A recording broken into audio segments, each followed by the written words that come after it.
Ole point hi February ni som pakwa tlai lam mania hai thim roi to rei lo te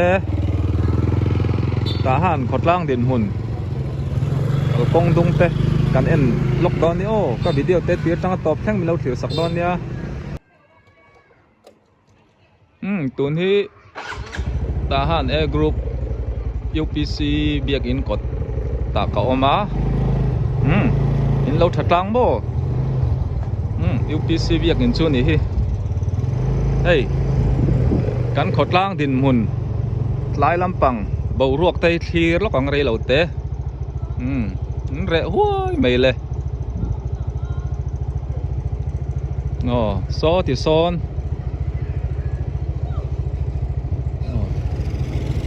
ai tlai lam walk out ang chi ta chu an om ve a ma ro chu thalai mel mu turan wang khop mai ai sai la sena ka kal zuka thil engama te sai la sanen kan ti a karon le zuka hun chep takara hun tamin pe kalom le khop mai engamo au kan pan hi committee thu chuak te aro pui ema nak tuk lama te rem chuang karon khilai don chau nia ai tlai lam block hi kan nei ngai lo ti hianin kan veng kan ta han din mun te in lo hria ta tan tlai lam in fiam tam tak thalai chun oma ai in fiam thul thak khopin kot her te kan en zel don ni o ne in fit to lu tuk tun hi wan lai kota katlana bye tung e tinang lai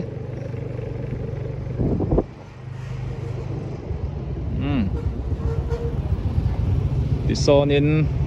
tahan bazar po hai are dup to mai ai hi wan lai ko mong mi ate in tun ma video un chuan na kha ani a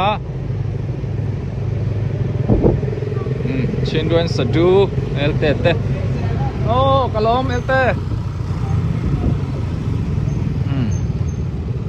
tian anu pui te po an seng tana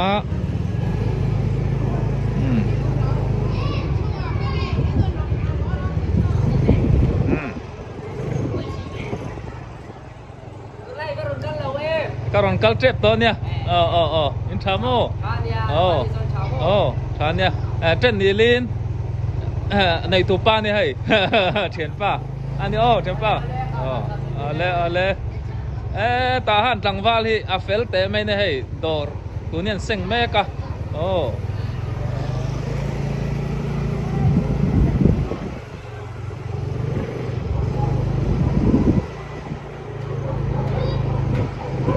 quay món tay chuộc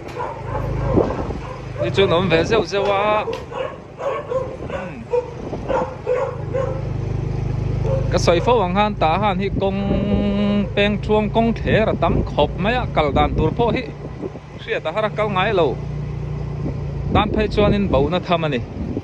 kal ngai tan chuan in kan themaya Cinderella baby store nia ta han sa dot ko takatlana muang hian ti hian in kan khar khip deu vek mai heng lai po hi mo kwa thim phai chuan in an re ruwa yang vi family kot lama khatlana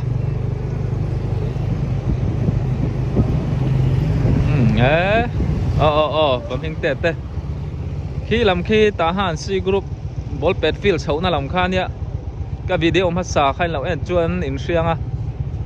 khi lam khi chu chho viau a chi lawa phim khorangai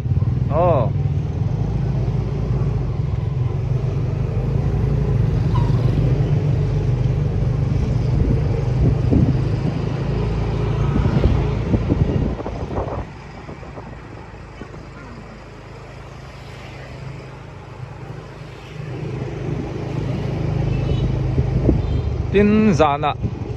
poimo dam lo na te engamo top kho ka om te ni lem lo chuanin zan po hi bak chok an om lawa se ta han veng chung hi tun lai te hi pathian zara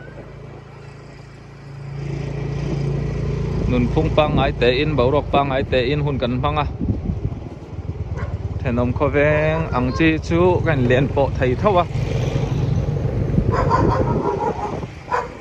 yan ui hi tam em a ui hi anin ruk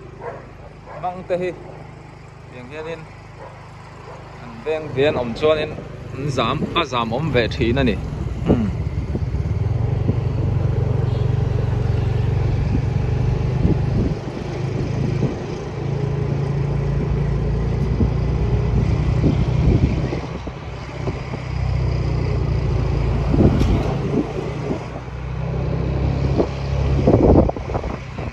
tahan D group ania lei atang sonin tahan F group tian F group kan luta yan F group chung po hi eng nuam tak mai ni a ko ngate lu thu metra ai thenom nai ten ne heng hi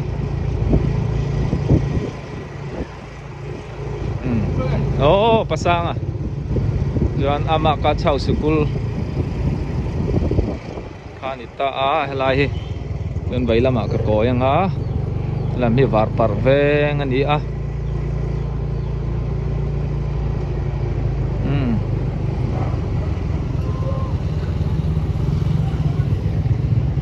ti khuan kong lama tlang tha var par veng ani ta mo Solai lok sa siama pari ten khan ya tiang ka chau leng kan veng lam hit tu film veng dia wa thim trep to a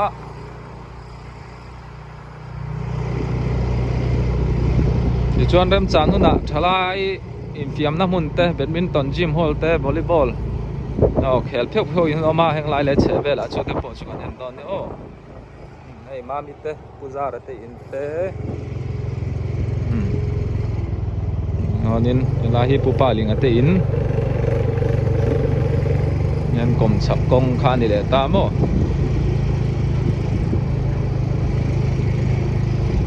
napoi tu film veng ani a ei veng la lam hi chu ni danga kan tilenga boin chu ka ti tir lai lam vlog ani wangin ma ni veng nai bak lo chu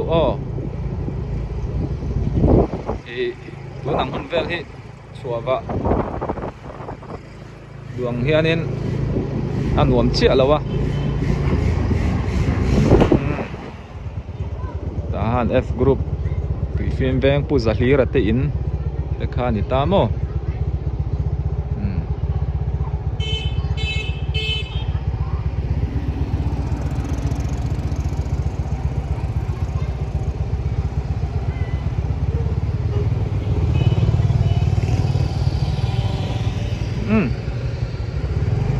chin khan ni mai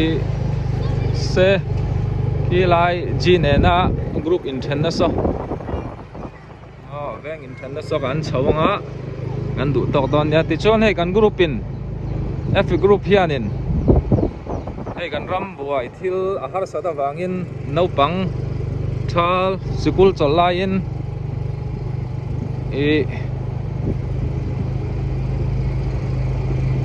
thal school English medium subject dang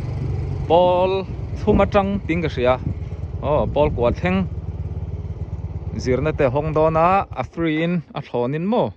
tlom ngai khop me F group thalai te malak na chu te po chu kan en chun zom don ani ole zabain che bai ule wana chan chin lo mom tak ron pon tur kan neya masai da sira thru hi F group president Angala ro luwa ni ani han soidu ani te ron soibu saturin and so ole alo mu me tu na kan video hu tele F group ban phak om zong te tan tun thal March April May khathum chung hian zirna thatak mai a thlonin kan hong dona chu janina hian kan ron soi du ni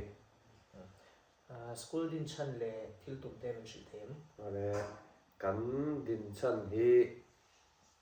tulaya zirna man to baya khosaka har sia chu F group e sin kan ngai to a he mi hunatan hian kan group chunga mi thiam tak tak kan nei te kan an nge nola ti chuan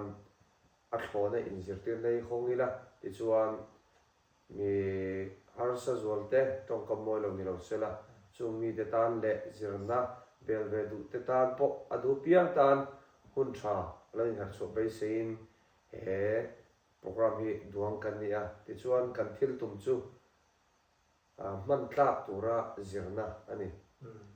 man tlak tura zirna kan ti hian kan zirlai te hi atakin kan nuna kan man chuat theina turin he summer school kan zirna hian kan in zirtir don ani da chuanin I Paul and Zat changa Paul and Zat thlenge ti le student mo student limit an oben ti te no along le mai ai hi poi mo tak zet ani tu da hian mun thuma kan then dona zirna hi an Paul Zat te chon kan then thei to lo ba kan in dei don lo ba chon hun thuma kan thena Paul thuma changa Paul li mo tun kum Paul mi pass kha atanga Paul li thleng a huamang class khat na ti chuan Paul nga changa Paul sari kha class khat an ni lenga ti chuan a to bera Paul red le Paul ko kha class khatin an thu don ani ti chuan limit hi ange ngei na nga ya to lai chana zirna chu mi tam tak anon kalpon kan pe thei nge yang amar chu zirna tha zirtir na thai ro chu ani to khelo chu wang chuan he zirna hi alo ente kan an soyang he zirna hian an mani mal thewa hong a nei zok theina turin student limit hi class khata mi som ni chi trut kan rem ti dona chu zirtir tu te pon ne so takin an zirtir thei don ani chu ane nge ron hong don ti chuan aron ra chhuat tur chu mi som hi te chuan uluk takin an zir chua an thiam chuan kan hlok hui hle to kan ngai chuan khalasi paruka atam bera paruka then ani dona chumi ni wang chuan ming pe ma sa pian hian van nei don ani mi class khada mi som hi an lo full to ming pe bel tu an lo omani pon kan le khan tok don lo chu wang chuanin hami mun thuma kan then te kha mun hi thewa kan la sem som le thei ni chu mi som li thei turin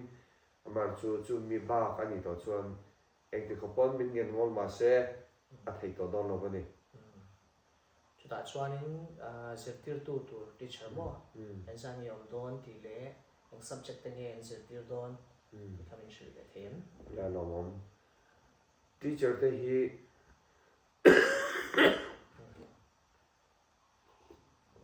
teacher te hi mi paru kan thlang chuaka chung te chuan tlomngai tak main an ron in pe thau boka ti chuan keimani pon quality nei tak mai zirtir tu kan thlang boka chung te chuan nia tunlai chana po heng English medium kan ti sub school te hian tunlai hian an ni po mun poin mo tak chang tu te an nia an tangkai mai ni chuti rol chuan an hun chep takara hetiang tlom na thila hian tin an mi pon hun an in siam frama an chunga pokan lom le ni ti chuan kan zirtir tur te hi subject chu Myanmar sale tin chale English hi ani dona subject thuma ni dona English hi to lai thangthar te hi ti ve khang lai la an lo thiam to meya English hi zirtir ngai kan thelawa amara chu akal phung le an zirna an mo te chu kan zirtir tho don ani chu ti rol chuan kan thlur bing tur bi ka chu kan focus ber tur chu tin chale Myanmar sa hi ni F group cholai ten kan nei tua tu lai chana tin chale Myanmar sai kan club niam na bernin kan thria so mi ni wang chuan hei kan thur ring do na azia ti chuan an zirna kha atakin engtin nge an man chu theng ti kha a khorop te atan thut te ti chuan tin chiabi ka chuan tin chian ni te hi har kan ti em to mai ni hei te hi kan thiam lo chana chu formula kha kan lo thiam lo wang mai kha lo nia thil ol te si kha kan lo thiam theina tu na hian zirtir tu tak tak ten zirtir do na ni ni chuanin azir hun le azir hun chung tur kha sile themo ala lomom azir hun chung tur hi dakar ti ani do na chun dar khata changa tlai lam dar thum thleng ani do na ni ta hian hun pui hun thumin kan then do na tin chei dar mini somlin ziranga